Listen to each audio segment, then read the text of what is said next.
JDS ಪಕ್ಷ ಇದ್ದಾಗ, ಜನತಾದಳ ಇದ್ದಾಗ, BJP ಇದ್ದಾಗ ಅವರೆಷ್ಟು ಕೊಟ್ಟವರೆ ಅಭಿವೃದ್ಧಿಗೆ, ಶಾಸಕರಿಗೆ ಅಂತಕ್ಕಂಥ ಒಂದು ಪ್ರಶ್ನೆ ಮಾಡಿದ್ದಾರೆ ಮುಖ್ಯಮಂತ್ರಿಗಳು.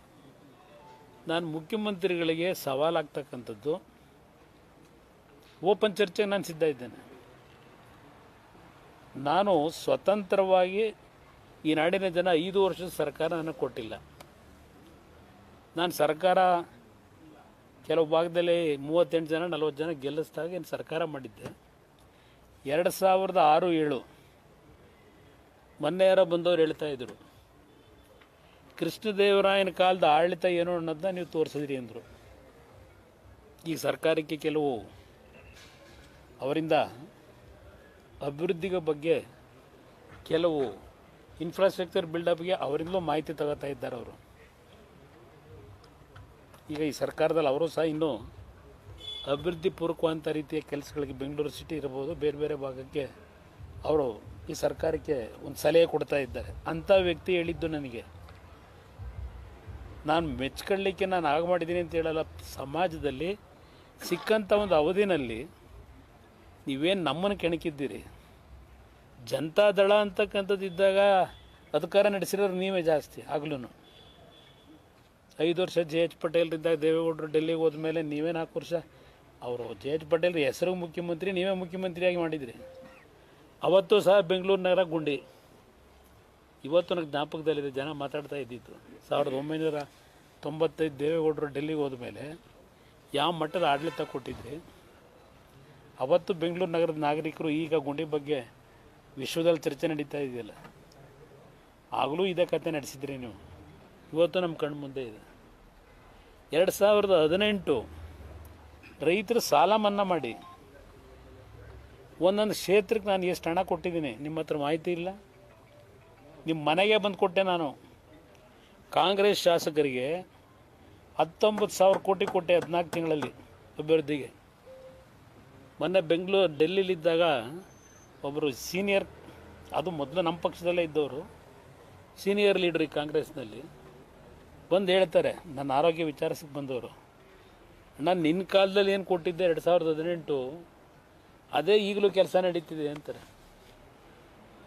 ಇದು ನಾನು ಯಾವ ರೀತಿ ನಡ್ಕೊಂಡಿದ್ದೀನಿ ಸಿದ್ದರಾಮಯ್ಯನವರೇ, ಲಘುವಾಗಿ ಮಾತನಾಡಬೇಡಿ. ಸರ್ಕಾರದಲ್ಲಿ ಯಾವ್ಯಾವ ವರ್ಷ ಯಾವ್ಯಾವ ರೀತಿ ಹಣವನ್ನು ಹಂಚಿಕೆ ಮಾಡಿದ್ದೇವೆ ಮಾಹಿತಿ ಇದೆ, ಅಲ್ಲಿ ಯಾವ ರೀತಿ ಇದೆ ಅಂತೇಳಿ. ಇವತ್ತು ಹೇಳ್ತೀನಿ, ಕಾರ್ಯಕ್ರಮಗಳು ಕೊಟ್ಟು ಸಹ ಈ ಸರ್ಕಾರಕ್ಕೆ ಶಕ್ತಿ ಕೊಟ್ಟಿದ್ದಾರೆ ಜನ, ದುಡ್ಡು ಕೊಟ್ಟಿದ್ದಾರೆ. ಅದರಿಂದ ಈಗ ನೋಡಿ, ಅದೇನೋ ಇಲ್ಲೂ ಘೋಷಣೆ ಮಾಡೋದ್ರೇನೋ ಪಾಪ, ಅದೆಂಥದ್ದು ನಮ್ಮ ರೈತರಿಗೀಗ 17,500, 25,000, 31,000 ಸ್ಟೇಜನ್ನು ಹೇಳ್ಬಿಟ್ಟು ಹೋಗೋರಲ್ಲ. ತೋಟಗಾರಿಕೆ ಬೆಳೆ, ನೀರಾವರಿ ಬೆಳೆ, ಡ್ರೈಲ್ಯಾಂಡ್ ಬೆಳೆ, ಇದಕ್ಕೆಲ್ಲ ಹೇಳೋರಲ್ಲ 8,000 ಜಾಸ್ತಿ ಸಿಗ್ತದೆ ಅಂತೇಳಿ. ಇನ್ನೂ ಸಿಗಬೇಕಲ್ಲ ಅಲ್ಲಿ ರೈತನಿಗೆ. ಕೇಂದ್ರ ಸರ್ಕಾರಕ್ಕೆ ಒಂದು ವೀಕ್ಷಣೆ ಮಾಡಲಿಕ್ಕೆ, ಒಂದು ವರದಿ ತಗೊಳ್ಳಿಕ್ಕೆ ಕೇಂದ್ರ ಸರ್ಕಾರದ ಅಧಿಕಾರಿಗಳು ಕಳಿಸಿ ಅಂತ ಇವತ್ತಿನವರೆಗೂ ಕೊಟ್ಟಿದ್ದೀರೋ ಇಲ್ಲೋ ಗೊತ್ತಿಲ್ಲ ಅರ್ಜಿನ. ಇಲ್ಲ ನಿಮ್ಮ ಅಧಿಕಾರಿಗಳು ರೈತರಿಗೆ ಇವೇನು ಬೆಳೆ ಹಾಳಾಗಿದೆ ಆ ಬೆಳೆ ಕಿತ್ತಾಕ್ಬೇಡಿ, ಹಿಂಗೆ ಇರಬೇಕು ಅಂತಾರಂತೆ ಉತ್ತರ ಕರ್ನಾಟಕದಲ್ಲಿ. ಈಗ ಹಿಂಗಾರು ಮತ್ತೆ ಪ್ರಾರಂಭ ಆಗುತ್ತೆ. ಆ ಬೆಳೆ ಅಂತೂ ಹೋಯ್ತು, ಸರ್ವನಾಶ ಆದರು ರೈತರು. ಈಗ ಮತ್ತೊಂದು ಬೆಳೆ ಬೆಳೀತಾರೆ, ಅದನ್ನು ಈಗ ಹಾಕೋದೆಂಗೆ? ಇನ್ನೂ ಇವರು ಇದನ್ನೇ ನಡೆಸಲಿಲ್ಲ ಸಮೀಕ್ಷೆನ.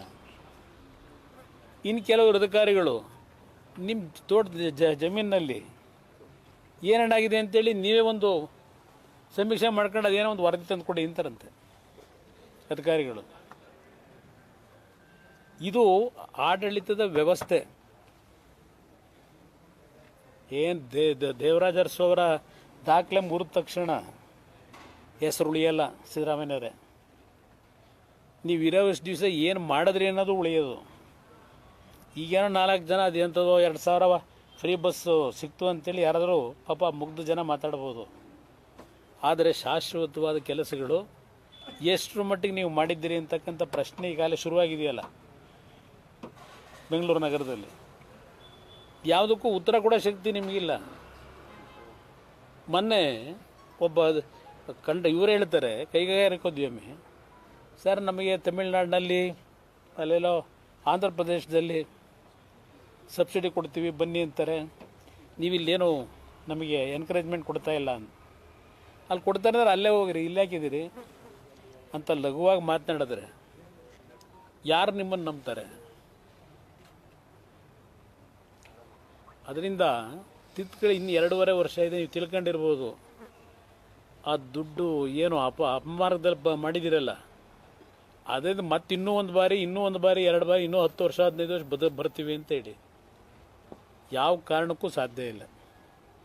ಮುಂದಿನ ಚುನಾವಣೆ ಯಾವ ಮಟ್ಟಿಗೆ ತಗೊಂಡು ಹೋಗ್ತಾರೆ ಅಂತಕ್ಕಂಥದ್ದನ್ನು ಅಟ್ಲೀಸ್ಟ್ ಕೂತ್ಕೊಂಡು ಕಾಮಾಗಿ ಚರ್ಚೆ ಮಾಡ್ಕೊಳ್ಳಿ. ನಿಮ್ಮಲ್ಲಿ ಇದ್ಯಾವುದೋ ಚರ್ಚೆ ಮಾಡ್ತಿರಲ್ಲ, ಮುಖ್ಯಮಂತ್ರಿ ಸ್ಥಾನ ನವಂಬರಿಗೆ ಬರ್ತದೋ ಡಿಸೆಂಬರಿಗೆ ಬರ್ತದೋ ಅದೆಲ್ಲ ಆಮೇಲೆ ಬರೋದು ಬಂದ್ಕೊಳ್ಳಿ. ಆದರೆ ಪರ್ಮನೆಂಟಾಗಿ ನೀವು ಹೋಗ್ತಿರಲ್ಲ, ಜನ ತೀರ್ಮಾನ ತಗೋತಾರಲ್ಲ, ಅದು ಆಗ ಡ್ಯಾಮೇಜ್ಗಿಂತ ಮುಂಚೆ ಸರಿಪಡಿಸ್ಕೊಳ್ಳೋಕ್ಕಾದರೂ ಯೋಚನೆ ಮಾಡ್ಕೊಳ್ಳಿ. ಆಮೇಲೆ ಇವೆಲ್ಲ ಅಧಿಕಾರ ಹಸ್ತಾಂತರ ಆಮೇಲೆ ಮಾಡ್ಕೊಳ್ಳಿ. ನಾನು ಅದು ಯಾವುದ್ರ ಬಗ್ಗೆನೂ ಇಂಪಾರ್ಟೆನ್ಸ್ ಕೊಡಲ್ಲ, ಅದರ ಅವಶ್ಯಕತೆ ಇಲ್ಲ ನಮಗೆ.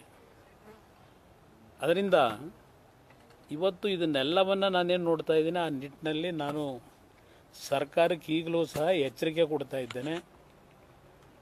ನೀವೇನು ಆ ದುರಾಂಕಾರದಲ್ಲಿದ್ದೀರಿ, ಆ ದುರಾಂಕಾರ ಸ್ವಲ್ಪ ಇಳಿರಿ ನೆಲಕ್ಕೆ.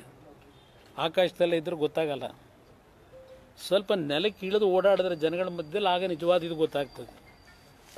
ಎಷ್ಟು ಜನ ಮಂತ್ರಿಗಳು ಎಷ್ಟು ದಿವಸ ನಿಮ್ಮ ಕ್ಷೇತ್ರಗಳಿಗೆ ಹೋಗಿದ್ದೀರಿ, ಎಷ್ಟು ದಿವಸ ಹೋಗಿ ಜನಗಳ ಜೊತೆಲಿ ಕಷ್ಟ ಸುಖ ಕೇಳಿದ್ದೀರಿ? ಈ ಹಿನ್ನೆಲೆಯಲ್ಲಿ ಇವತ್ತು ಸರ್ಕಾರಕ್ಕೆ ಎಚ್ಚರಿಕೆ ಕೊಡಲಿಕ್ಕೆ ಬಯಸ್ತೀನಿ. ಅಷ್ಟು ಸುಲಭ ಇಲ್ಲ, ನೀವು ತಿಳ್ಕೊಂಡಿರ್ಬೋದು. JDS ಇನ್ನೂ ನಾವು